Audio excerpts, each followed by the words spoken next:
ആ, ആദ്യമായി എല്ലാവർക്കും നമസ്കാരം. ഇന്നത്തെ ചടങ്ങിന് അധ്യക്ഷതയും അതുപോലെ തന്നെ ആതിഥേയത്വവും വഹിക്കുന്ന ഫാദർ അനിൽ ഫിലിപ്പ്, മുഖ്യ പുസ്തക അവലോകനം ചെയ്യുന്ന ഗോകുൽ ഗോപാലകൃഷ്ണൻ, അതുപോലെ ഈ വേദിയിലിരിക്കുന്ന വളരെ പ്രത്യേകിച്ച് കൊച്ചിയുടെ ഒരു കണ്ടംപററി കോമിക് കോണ്ടെക്സ്റ്റിൽ അറിയപ്പെടുന്ന പ്രദീപ് തോമസും ടീന തോമസും, വേദിയിലിരിക്കുന്ന ആസിഫ് അലി, മകൻ സനിത്,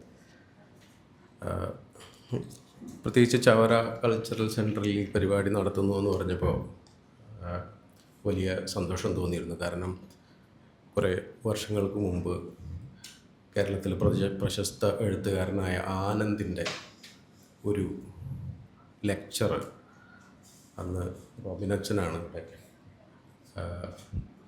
ഇതിൻ്റെ പ്രധാന കാര്യകർത്താവായിട്ട് വർക്ക് ചെയ്യുന്നത്. അദ്ദേഹം ഇപ്പോൾ ഡൽഹിയിലാണ്. പക്ഷേ ഈ ഇൻസ്റ്റിറ്റ്യൂഷൻ്റെ ഒരു പ്രത്യേകത നിങ്ങൾക്കെല്ലാവർക്കും അറിയുന്നത് പോലെ കേരളത്തിൻ്റെ ഒരു ഡൈവേഴ്സിറ്റി അല്ലെങ്കിൽ മൾട്ടി കൾച്ചറൽ സ്വഭാവങ്ങൾ, ഈ ബഹുസ്വരത എന്ന് പറയുന്ന നമ്മളെല്ലാവരും സംരക്ഷിക്കാൻ ശ്രമിക്കുന്ന ഈ പ്രത്യേകിച്ച് ഈ കാലഘട്ടത്തിൽ ഒരു സൗഹൃദ അന്തരീക്ഷവും സാമൂഹിക സമത്വം എല്ലാം നിലനിർത്താൻ ശ്രമിക്കുന്ന ഒരു കാലഘട്ടത്തിൽ ഈ ഇൻസ്റ്റിറ്റ്യൂഷൻ്റെ കോൺട്രിബ്യൂഷൻ വളരെ വലുതാണ്. ഞാനിപ്പോഴും റോബിനച്ചനായിട്ട് സ്ഥിരം ബന്ധപ്പെട്ട് നിൽക്കുന്ന അദ്ദേഹം ചവറ അച്ഛൻ്റെ ഫിലോസഫി വേറൊരു വലിയ രീതിയിൽ ഡൽഹിയിൽ വളരെ കുറച്ചുകൂടി ഒരു ഗ്ലോബൽ സ്റ്റേജിലേക്ക് പ്രൊപ്പഗേറ്റ് ചെയ്യുന്ന പ്രൊജക്റ്റുകൾ നിരന്തരം ചെയ്തുകൊണ്ടിരിക്കുന്ന ഒരു വ്യക്തി കൂടിയാണ് അദ്ദേഹം. പിന്നെ പുതുതായിട്ട് ഈ ഇവൻ്റ് നടക്കുന്ന ഒരു സ്ഥലം അച്ഛൻ പറഞ്ഞതുപോലെ വലിയ ആൻസെസ്ട്രൽ മെമ്മറിയുള്ള വലിയ എഴുത്തുകാരുടെ ഓർമ്മ.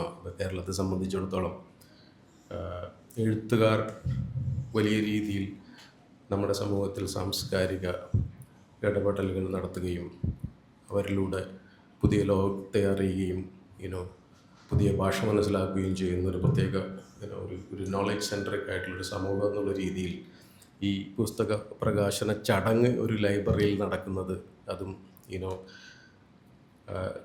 ഫാദർ പറഞ്ഞതുപോലെ ഈ ഒരു നോളജിൻ്റെ ഒരു എക്കോ ഉള്ളൊരു സ്ഥലമാണ് എപ്പോഴും ഒരു ലൈബ്രറി എന്ന് പറയുന്നത്. അപ്പോൾ ആ ഒരു റെസണൻസിൻ്റെ ഭാഗമായിട്ട് പുതിയ എഴുത്തിൻ്റെ അല്ലെങ്കിൽ പുതിയ വിജ്ഞാനശാഖയുടെ ഒരു കണ്ടംപററി കോണ്ടെക്സ്റ്റിൽ ശരിക്കും പറഞ്ഞു കഴിഞ്ഞാൽ ഒരു കോമിക് റൈറ്റിംഗ് വളരെ പൊളിറ്റിക്കൽ ആയിട്ടുള്ളൊരു ഇൻ്റർവെൻഷൻ എന്നുള്ള രീതിയിൽ പ്രത്യേകിച്ച് ഇന്ത്യയിൽ ഇടപെട്ടുകൊണ്ടിരിക്കുന്ന ഒരു സമയമാണ്. നമുക്ക് എടുത്തു പറയാൻ പറ്റുന്ന വളരെ നല്ല പ്രൊജക്റ്റുകൾ ചെയ്യുന്ന യുവാക്കളായ കോമിക് ആർട്ടിസ്റ്റുകൾ ജീവിച്ചിരിക്കുന്ന സ്ഥലം കൂടിയാണ് കേരളം.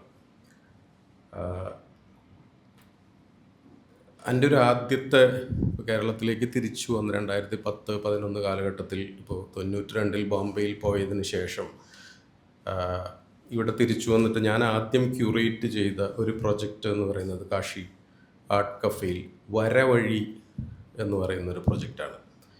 ഈ വരവഴിക്കൊരു പ്രത്യേകത ഉണ്ടായിരുന്നു. ആ പ്രൊജക്റ്റിൻ്റെ ഒരു ആ പ്രൊജക്റ്റ് ആർക്കൈവ് ചെയ്ത അല്ലെങ്കിൽ ഡിഗ് ചെയ്ത ഒരു എക്സ്കവേറ്റ് ചെയ്തൊരു വലിയൊരു സ്റ്റോറി എന്ന് പറയുന്നത് കേരളത്തിലെ കലാകാരന്മാരെല്ലാം, ഒട്ടുമിക്ക കലാകാരന്മാരും വരവഴി ജീവിച്ചിരുന്നവരാണ്. വരവഴി എന്ന് പറഞ്ഞു കഴിഞ്ഞാൽ ഒന്നുകിൽ പുസ്തകത്തിൻ്റെ ഒരു മാഗസിൻ്റെ ഒരു ചട്ട, അല്ലെങ്കിൽ ഒരു നോവലിൻ്റെ ചട്ട, അല്ലെങ്കിൽ ഒരു ചെറുകഥയുടെ ഒരു കവിതയുടെ ചട്ട, അല്ലെങ്കിൽ ഒരു മാഗസിൻ്റെ ഉള്ളിൽ ഇപ്പോൾ നമ്പൂതിരിയും എസും ഒക്കെ വരച്ച പോലെ അതിൻ്റെ ഒരു വലിയൊരു ജനറേഷൻ ഉള്ളിൽ വരയ്ക്കുന്ന ഒരു കഥയ്ക്ക് ഒരു വിഷ്വൽ കോണ്ടെക്സ്റ്റ് ഉണ്ടാക്കുന്ന ഒരു വ്യക്തി എന്ന രീതിയിൽ മാത്രം സർവൈവ് ചെയ്ത വലിയൊരു ജനറേഷനുണ്ട്.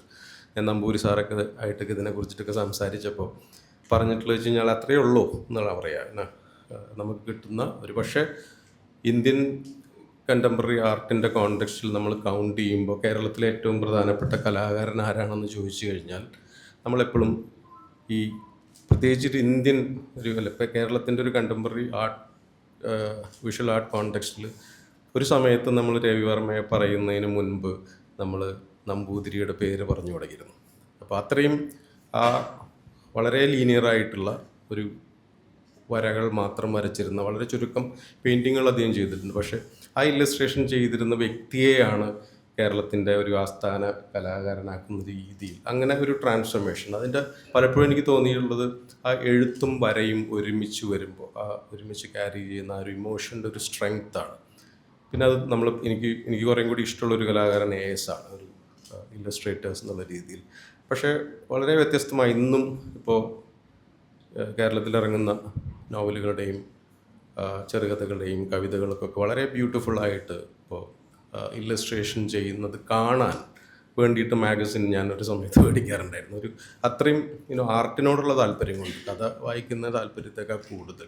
അപ്പം അങ്ങനെ ഒരു എക്സിസ്റ്റൻസ് ഉണ്ടായിരുന്നൊരു സമയത്ത് എനിക്ക് തോന്നുന്നത് ഇതിനെ ഒരുമിച്ച് കൊണ്ടുവന്ന ചില വ്യക്തികളുണ്ട്. ഈ വരയെയും എഴുത്തിനെയും അല്ലെങ്കിൽ സിനിമയെയും അത്തരം ഒരു വിഷ്വൽ കോൺസെപ്റ്റിന്. ഇപ്പോൾ അരവിന്ദൻ്റെ പുസ്തകം വീണ്ടും മലയാളിക്ക് ഒരു ആർക്കൈവ് പോലെ തിരിച്ച് അദ്ദേഹത്തിൻ്റെ മകൻ റീഡിസൈൻ ചെയ്തൊരു പുസ്തകം ഇപ്പോൾ കുറച്ച് ദിവസം മുമ്പ് ലോഞ്ച് ചെയ്യുകയുണ്ടായി.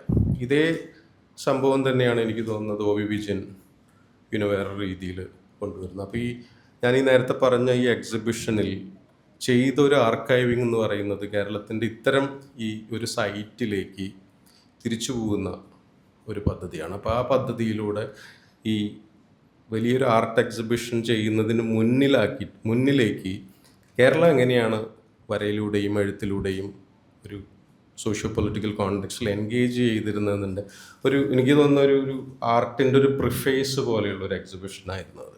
കാരണം കേരളത്തിൽ ഒട്ടുമിക്ക ഇല്ലസ്ട്രേഷൻ ആർട്ടിസ്റ്റുകളെ ഉൾപ്പെടുത്തിക്കൊണ്ട് അത് പ്രത്യേകിച്ച് അപ്പൻ തമ്പുരാൻ ലൈബ്രറിയിൽ നിന്ന് സ്കാൻ ചെയ്ത പഴയ ഇല്ലസ്ട്രേഷനുകളൊക്കെ റീപ്രൊഡ്യൂസ് ചെയ്തുകൊണ്ട് ചെയ്തൊരു എക്സിബിഷനായിരുന്നു.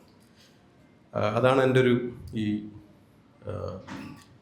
കോമിക് അല്ലെങ്കിൽ ഇല്ലസ്ട്രേഷൻ അല്ലെങ്കിൽ മറ്റു രീതിയിലുള്ള ഈ ഇടപെടലുകളുമായിട്ടുള്ള ആദ്യത്തെ ഒരു ബന്ധം എന്ന് പറയുന്ന ഒരു ആർട്ടിസ്റ്റ് എന്നുള്ള രീതിയിൽ. പിന്നീട് എന്നെ സ്ട്രൈക്ക് ചെയ്തൊരു ആർട്ടിസ്റ്റ് എന്ന് പറയുന്ന സജാദ് മാലിക്കാണ്. നമുക്ക് അറിയാം, ഈ മുന്നു ചെയ്ത ഞാൻ അദ്ദേഹമായിട്ട് വളരെ രസകരമായിട്ട് വർക്ക് ചെയ്യാനുള്ളൊരു സമയം ഉണ്ടായിരുന്നു. കാരണം ഈ 2014-15 സമയത്ത് ഗോവയിൽ നടക്കുന്ന, ഇപ്പോൾ അത് അടുത്ത ആഴ്ച ലോഞ്ച് ചെയ്യാൻ പോകുന്ന സെറൻഡിപ്പിറ്റി ആർട്ട് ഫെസ്റ്റിവൽ എന്ന് പറഞ്ഞ ഫെസ്റ്റിവലിൽ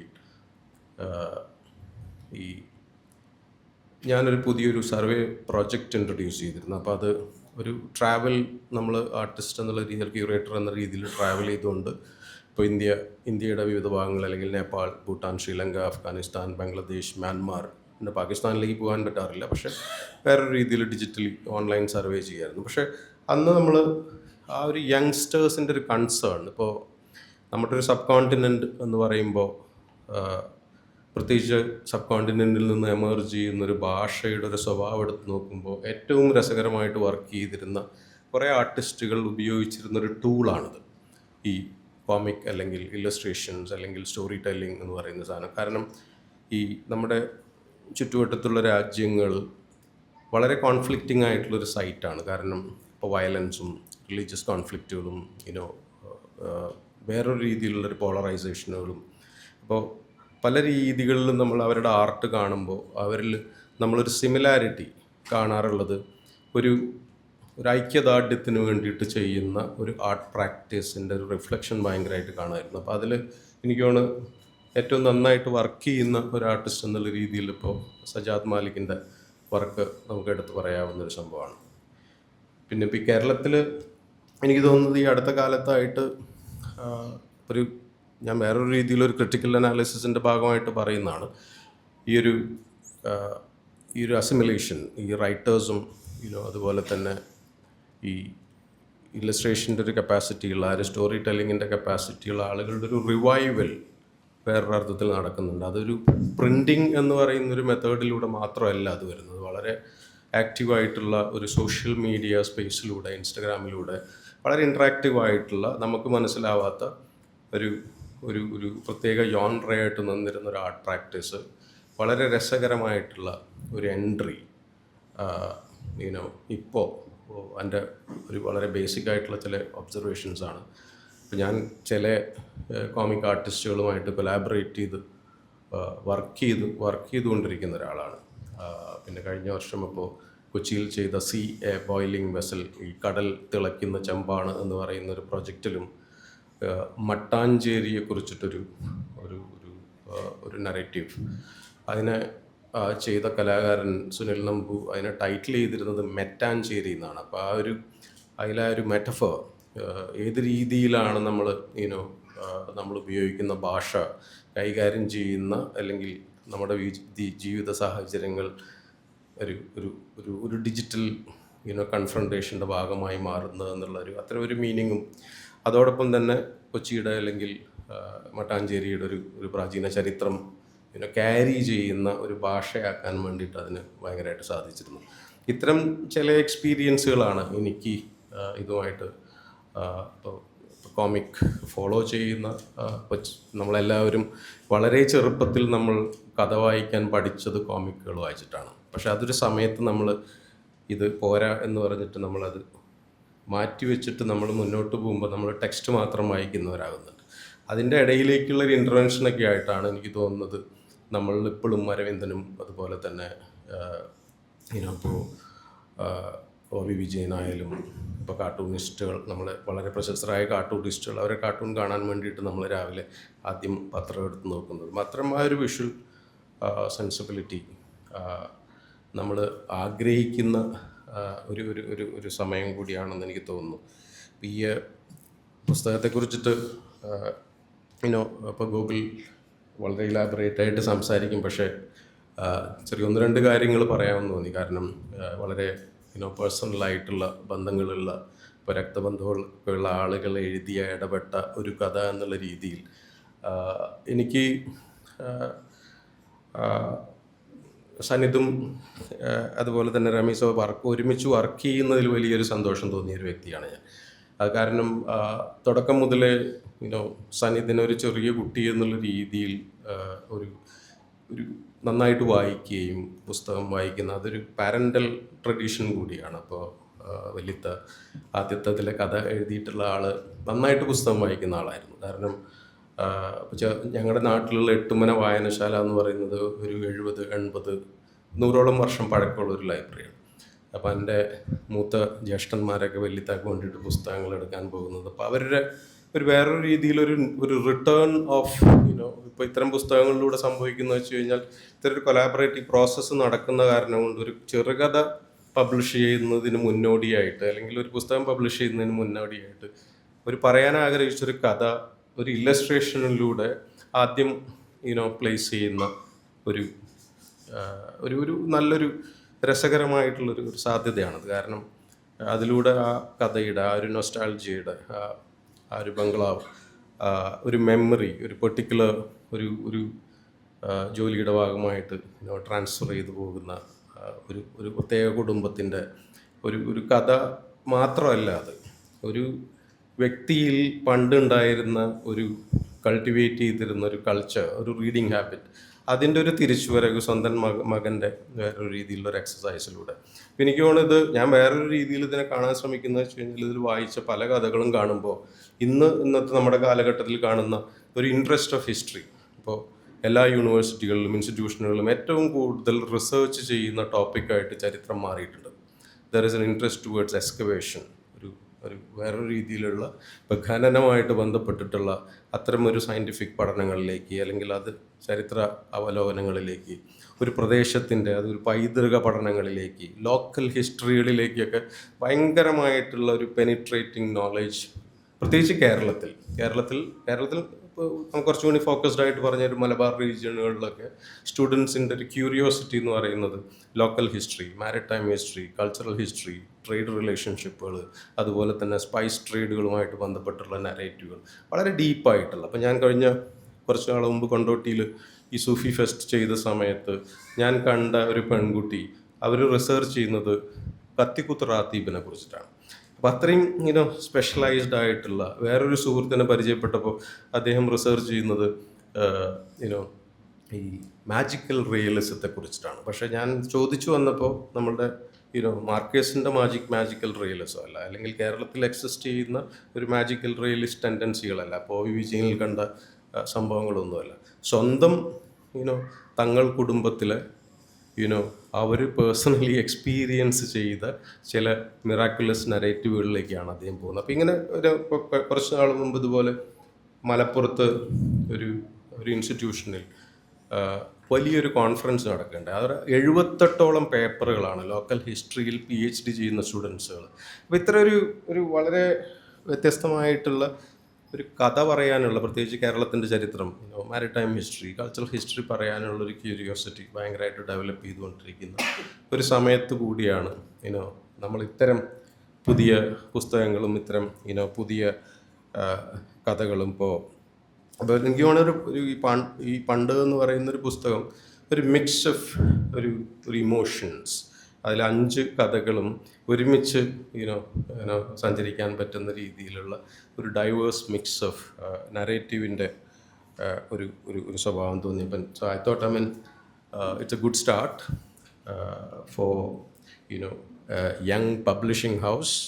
I hope the publishing house grows and tries to accommodate ഒരു കേരളത്തിൽ നിന്ന് ലഭിക്കാവുന്ന ഏറ്റവും വലിയൊരു സാധ്യമായ ഒരു ഭാഷ, ഒരു പർട്ടിക്കുലർ ഒരു ജോൺറയാണ് കഥയും വരയും.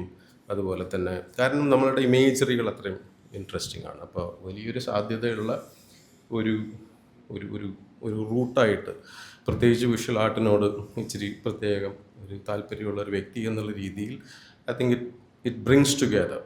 ഇപ്പോൾ ഈ അടുത്ത കാലത്ത് കേരളത്തിൽ നടന്ന പല എക്സിബിഷൻ, പാബു എബ്രഹാമിൻ്റെ ഷോ ഇവിടെ വന്നു.